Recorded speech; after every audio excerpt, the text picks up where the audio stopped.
satu, kami dari kelompok 10 akan mempresentasikan hasil kerja tugas kami, di mana tugas ini merupakan tugas pengganti UTS pada mata kuliah farmakoepidemiologi dengan dosen pengampu Ibu Apoteker Harni Sartika Kamarudin, SSI, MS.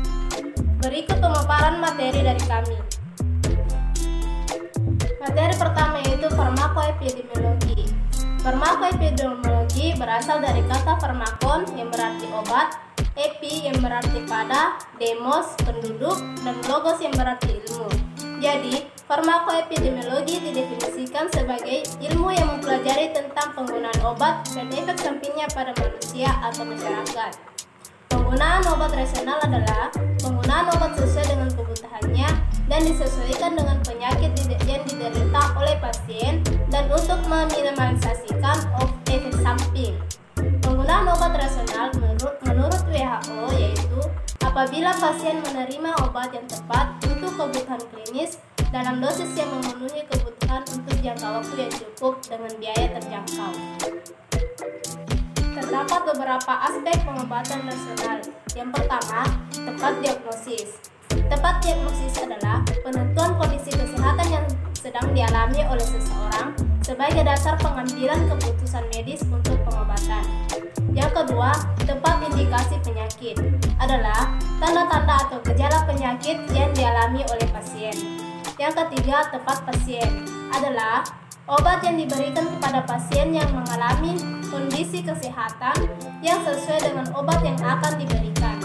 Yang keempat, tepat pemilihan obat adalah obat yang dipilih harus memiliki efek terapi yang sesuai dengan penyakit serta manfaat dan keamanannya sudah terbukti. Yang kelima, tepat cara pemberian adalah ketepatan pemilihan cara pemberian yang tepat sesuai dengan kondisi pasien.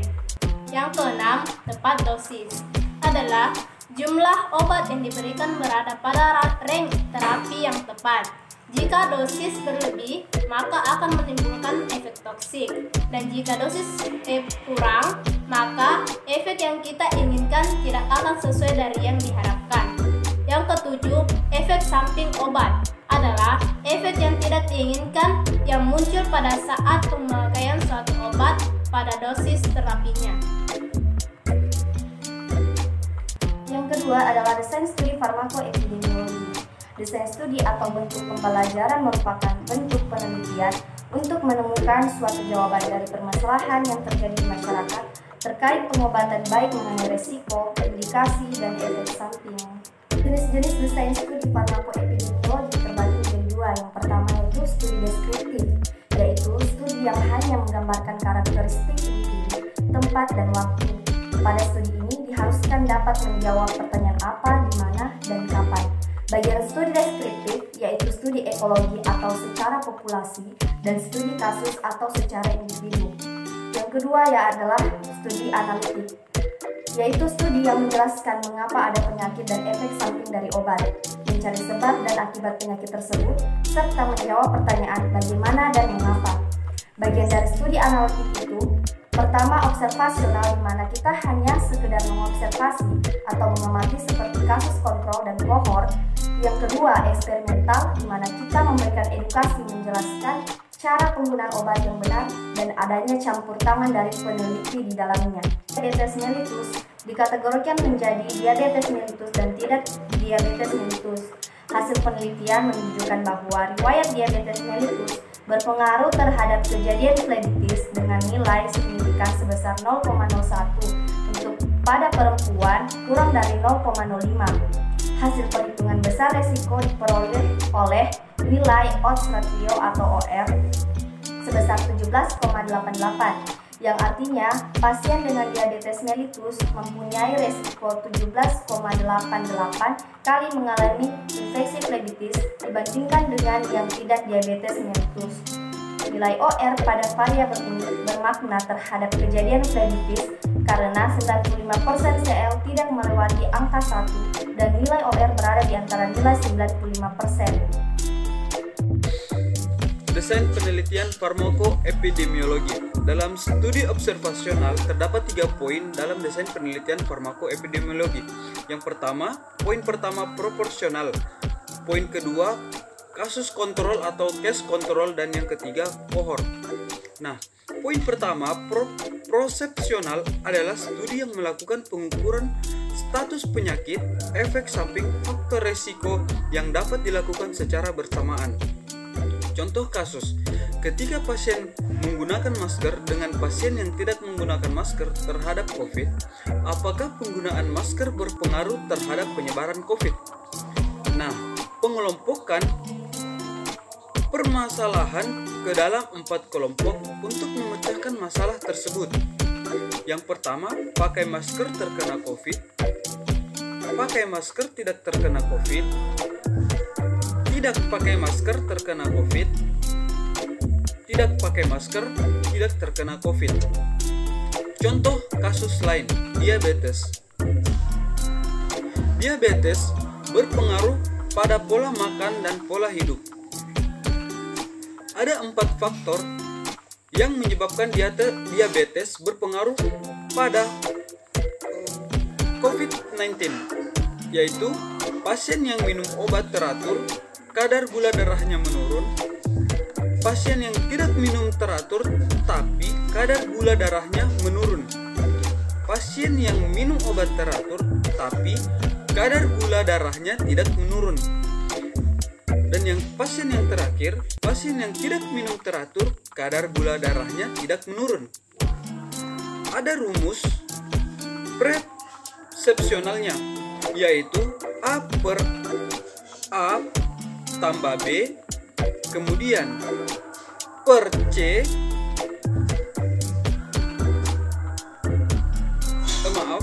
A, maksudnya A per A tambah B, kemudian C per C tambah D. Poin kedua, kasus kontrol adalah rancangan pengamatan untuk mempelajari hubungan besarnya risiko. Kontrol positif yaitu minum obat yang sama dan efek yang berbeda. Contohnya, pasien memiliki keluhan BAB berdarah dan menggunakan obat yang sama tetapi efek terapinya berbeda.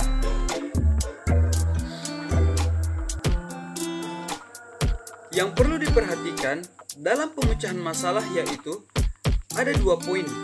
Poin pertama, bagaimana pola hidup pasien di bulan sebelumnya. Kemudian, bagaimana cara minum obatnya. Nah, ini harus kita jeli dalam memperhatikan pemecahan masalah tersebut.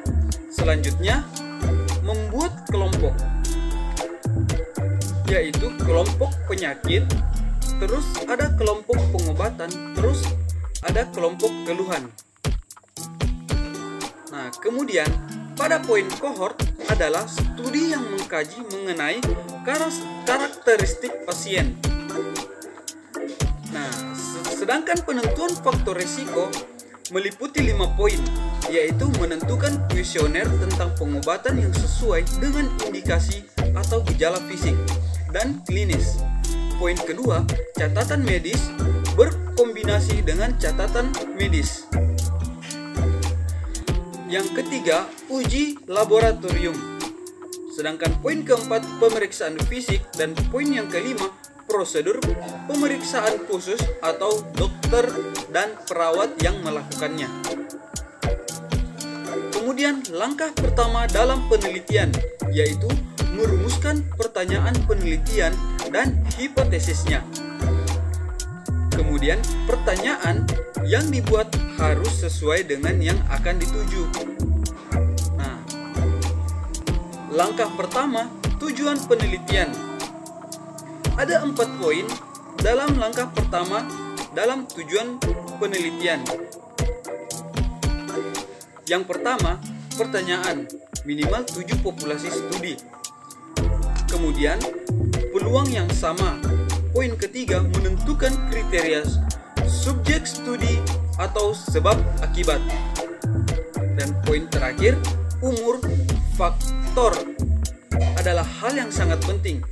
karena mempengaruhi variabel lebih dari satu sampai memiliki pengaruh. Nah, variabel kurang dari satu tidak memiliki pengaruh. Contoh kasus.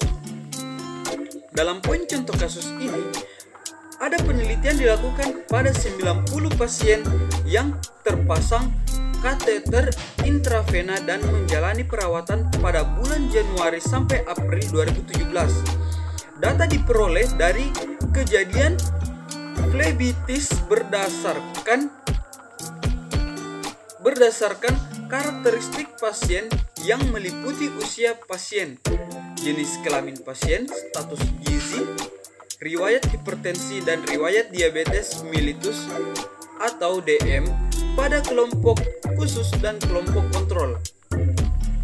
Nah, kelompok kontrol atau kelompok khusus pada penelitian ini sebanyak 45% yang memenuhi kriteria inklusi dengan karakteristik yang meliputi sebagian besar yang terdiagnosis flebitis adalah pasien berusia 60 tahun sebanyak 35 orang atau presentasenya 77,80%. Berjenis kelamin perempuan sebanyak 37 orang dengan persentase 82,20%. Sedangkan berstatus gizi malnutrisi sebanyak 31 orang dengan persentase 68,98%. Memiliki riwayat penyakit hipertensi sebanyak 34 orang atau 75,60%. Dan diabetes mellitus sebanyak 39 orang dengan persentase 86,70% pada tabel pertama. Nah, sedangkan pada tabel kedua, kelompok kontrol pada penelitian ini sebanyak 45% yang memenuhi kriteria inklusi dengan karakteristik yang meliputi sebagian besar pasien yang tidak terdiagnosis flebitis adalah pasien berusia kurang lebih 60 tahun sebanyak 33 orang dengan persentase 73,30%. Berjenis kelamin laki-laki sebanyak 23 orang dengan persentase 51,10%. Berstatus gizi normal sebanyak 29 orang dengan persentase 64,40%. Tidak memiliki riwayat penyakit hipertensi sebanyak 30 orang dengan persentase 66,70% dan diabetes mellitus dengan sebanyak 33 orang dengan persentase 73,30%. Selanjutnya metode. Jenis penelitian pada kasus yang kami ambil yaitu jenis penelitian observasional dan analitik. Dengan desain penelitian yaitu case control, di mana besar sampel 45 pasien pada kelompok kasus dan kontrol. Sampel kasus pada penelitian ini adalah pasien yang terdiagnosa flebitis di Rumah Sakit Umum Haji Surabaya pada bulan Januari sampai April 2017. Sedangkan sampel kontrol adalah pasien yang tidak terdiagnosa flebitis di Rumah Sakit Umum Haji Surabaya pada bulan Januari sampai April 2017. Variabel yang kita gunakan yaitu variabel independen. Dalam hal ini yaitu usia, jenis kelamin, status gizi, riwayat hipertensi, dan riwayat diabetes mellitus. Sedangkan variabel independen dalam hal ini yaitu kejadian flebitis. Pengolahan data kasus ini menggunakan analisis regresi logistik berganda. Selanjutnya contoh kasus. Kami mengambil contoh kasus dari jurnal berkala epidemiologi yang berjudul Pengaruh Karakteristik Pasien yang Terpasang Kateter Intravena Terhadap Kejadian Flebitis. Pendahuluan. Kejadian flebitis menempati urutan keempat sebagai infeksi yang sering ditemukan pada pasien selama menjalani masa perawatan di rumah sakit. Indonesia merupakan negara dengan angka kejadian flebitis tertinggi kelima setelah India, Iran, Malaysia, dan Filipina. Terapi intravena melalui pemasangan infus berguna untuk mengobati berbagai kondisi pasien di lingkungan perawatan rumah sakit. Namun, beberapa masalah bisa muncul akibat adanya terapi tersebut. Pasien yang mendapatkan terapi intravena dalam jangka panjang berisiko untuk terjadinya komplikasi selanjutnya, yaitu faktor penyebab flebitis sering dikaitkan dengan adanya interaksi antara host, agent, dan environment. Penyebab yang sering terjadi pada pasien sering dipengaruhi oleh adanya faktor karakteristik pasien, yaitu faktor usia, penyakit kronis seperti diabetes mellitus, hipertensi, kanker, dan gagal ginjal kronik, jenis cairan yang diberikan, serta prosedur pemasangan dan perawatan yang masih salah, sehingga memungkinkan untuk terjadinya kontaminasi mikroba. Tujuan dalam penelitian ini adalah untuk menganalisis pengaruh karakteristik pasien yang terpasang kateter intravena dengan kejadian flebitis. Kesimpulan pada kasus kami yaitu karakteristik pasien yang terpasang kateter intravena meliputi usia, jenis kelamin, status gizi, riwayat hipertensi, dan riwayat diabetes mellitus berpengaruh terhadap kejadian flebitis. Hasil dari distribusi karakteristik pasien yang terpasang kateter intravena menunjukkan bahwa sebagian besar pasien yang terdiagnosa flebitis pada bulan Januari sampai bulan April 2017 di Rumah Sakit Umum Haji Surabaya, yaitu pasien berusia 60 tahun, jenis kelamin perempuan, malnutrisi, menderita hipertensi, dan diabetes mellitus.